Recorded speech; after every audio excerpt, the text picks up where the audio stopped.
Hai, perkenalkan nama saya Nurul Afika, Prodi Pendidikan Administrasi Perkantoran. Apa arti penting mempelajari psikologi pendidikan? Ilmu psikologi pendidikan adalah suatu ilmu yang sangat penting harus dikuasai oleh seorang guru sebagai pendidik dan pengajar. Sebagai pendidik, guru dituntut untuk memahami tentang berbagai aspek perilaku peserta didik sehingga dapat menjalankan tugas dan peranannya. Psikologi pendidikan merupakan suatu disiplin ilmu yang sangat penting dan harus dimiliki oleh guru atau seorang pendidik agar dapat membantunya dalam memahami tingkah laku belajar anak didiknya, guna untuk mencari solusi dari permasalahan yang sedang dihadapi serta memberikan penjelasan bahwa siswanya sedang dalam kondisi belajar yang baik atau tidak. Pada proses mendidik, seorang guru memiliki tantangan dalam menilai perbedaan karakteristik setiap siswanya, sehingga diharapkan memiliki penilaian yang baik dalam membedakan karakteristik siswanya. Dalam psikologi pendidikan, seorang calon guru akan mengetahui seluk-beluk perbedaan karakter siswa dalam belajar dan cara mengatasi setiap perbedaan karakter tersebut. Sehingga dalam mempelajari psikologi pendidikan yang baik, calon guru mengetahui betul perbedaan karakter siswa dan tidak bingung dalam menghadapinya. Slide selanjutnya, perkembangan anak. Jadi yang dimaksud dengan sistematis berarti perubahan dalam perkembangan itu bersifat saling ketergantungan dan saling mempengaruhi antara bagian-bagian organisme dan merupakan satu kesatuan yang harmonis. Contoh, seperti kemampuan berjalan anak seiring dengan matangnya otot-otot kaki. Sedangkan progresif berarti perubahan yang terjadi bersifat maju, meningkat, dan mendalam, baik secara kuantitatif dan kualitatif. Contohnya seperti perubahan proporsi dan ukuran fisik anak, dari pendek menjadi tinggi dan dari kecil menjadi besar. Dan untuk berkesinambungan, berarti perubahan pada bagian fungsi organisme berlangsung secara beraturan. Contohnya, untuk dapat berdiri, seorang anak harus menguasai tahap perkembangan sebelumnya, yaitu kemampuan untuk duduk dan merangkak. Arah tahapan perkembangan anak. Untuk usia 4-16 minggu, bayi dapat menguasai 12 otot. Untuk usia 16-28 minggu, bayi dapat menguasai otot-otot yang menyangga kepalanya dan menggerakkan tangannya. Ia mulai dapat meraih benda-benda. Dan untuk usia 28-40 minggu, bayi dapat menguasai badan dan tangannya, mulai dapat duduk, menangkap, dan mempermainkan benda-benda. Tahun kedua, anak sudah pandai berjalan dan berlari, menggunakan kata-kata dan mengenal identitasnya, seperti namanya. Selanjutnya, untuk tahun ketiga, anak dapat berbicara dengan kalimat dan menggunakan kata-kata sebagai alat berpikir. Tahun keempat, anak mulai banyak bertanya dan dapat berdiri sendiri. Tahun kelima, anak telah matang dalam menguasai gerak-gerik motorisnya dan dapat melompat-lompat, bercerita agak panjang, dan lebih suka bermain berkawan. Selanjutnya, perkembangan remaja. Perkembangan remaja berdasarkan perspektif kognitif.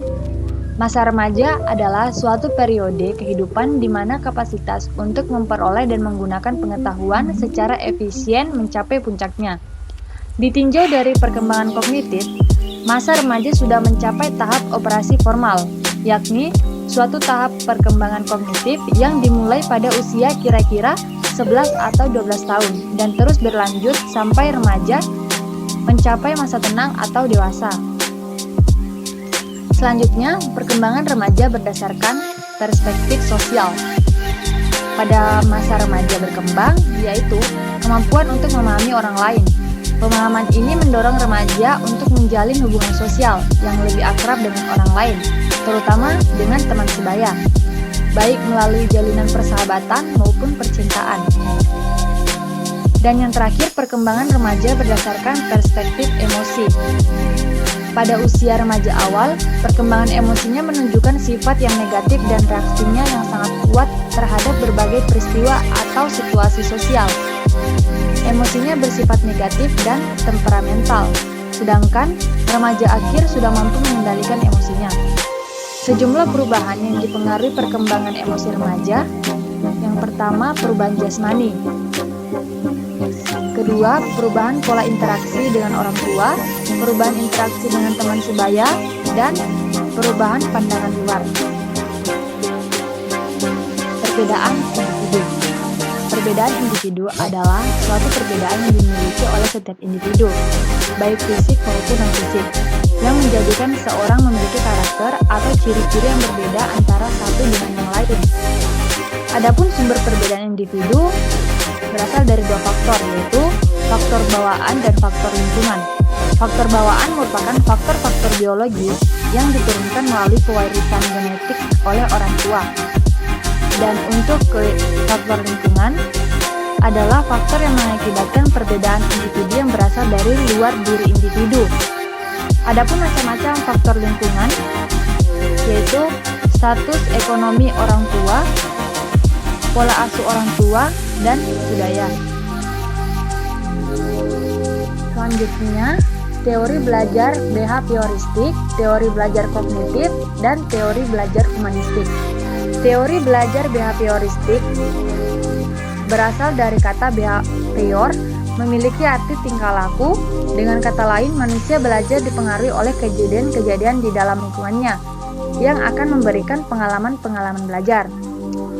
Dan untuk teori belajar kognitif merupakan suatu teori belajar yang lebih mementingkan proses belajar daripada hasil belajar itu sendiri. Bagi penganut aliran ini, belajar tidak sekedar melibatkan hubungan antara stimulus dan respon, namun belajar melibatkan proses berpikir yang sangat kompleks. Dan sedangkan teori belajar humanistik,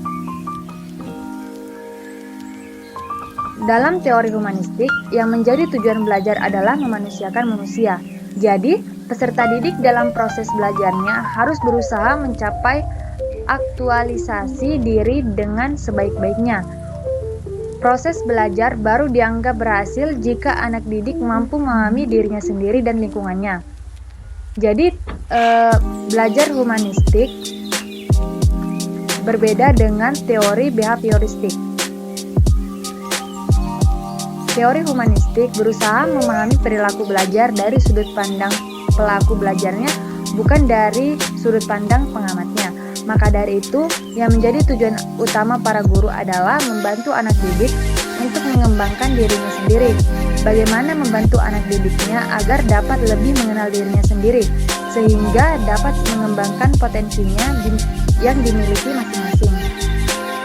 Peran Ki Hajar Dewantara dalam pendidikan Indonesia. Menurut Ki Hajar Dewantara, mendidik dalam arti yang sesungguhnya adalah proses memanusiakan manusia atau humanisasi, yakni pengangkatan manusia ke taraf insani. Di dalam pendidik, ada pembelajaran yang merupakan komunikasi eksistensi manusiawi yang otentik kepada manusia, untuk dimiliki, dilanjutkan, dan disempurnakan.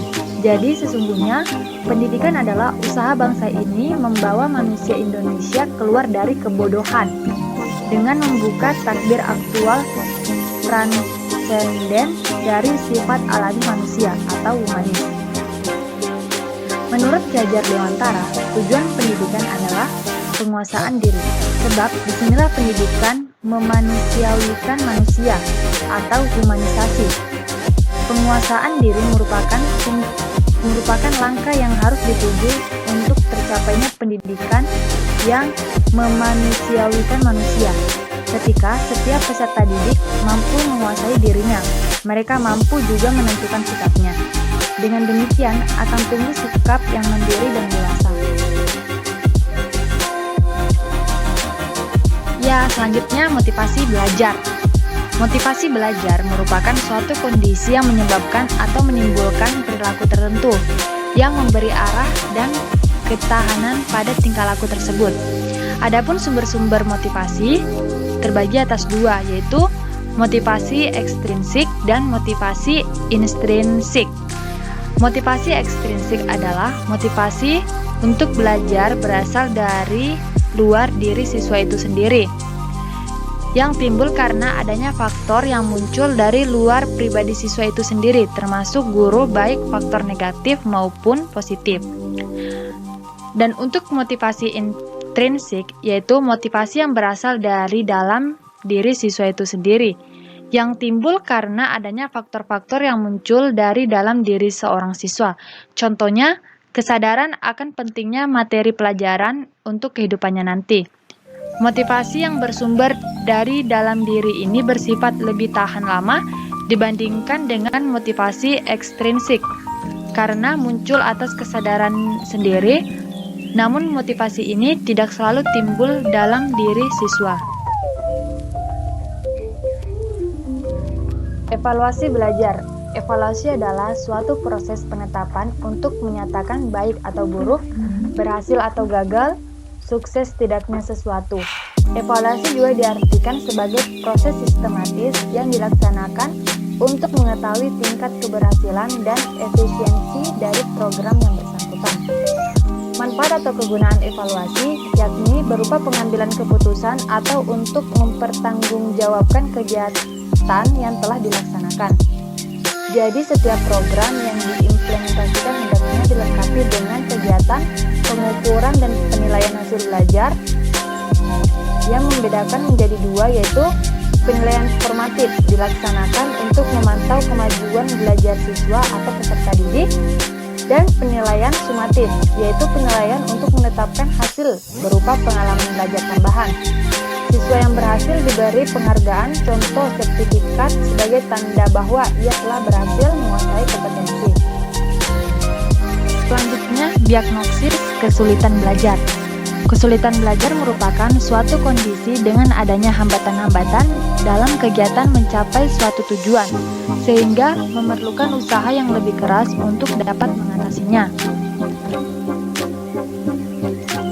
Pun faktor internal dan eksternal yang menyebabkan kesulitan belajar. Faktor internal adalah penyebab kesulitan belajar yang berasal dari individu siswa itu sendiri, yaitu kurangnya kemampuan dasar yang diperlukan oleh siswa, kurangnya bakat khusus untuk belajar tertentu, dan kurangnya motivasi atau dorongan untuk belajar. Dan untuk faktor eksternal adalah penyebab kesulitan belajar yang berasal dari luar diri siswa, kondisi belajar yang sangat kondusif, dan beratnya beban belajar.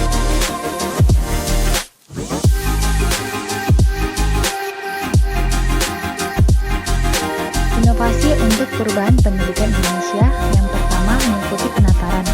Menurut para ahli, bahwa penataran adalah semua usaha pendidikan dan pengalaman untuk meningkatkan keahlian guru, menyelarasikan pengetahuan dan keterampilan mereka sesuai dengan kemajuan dan perkembangan ilmu pengetahuan dalam bidang-bidang masing-masing.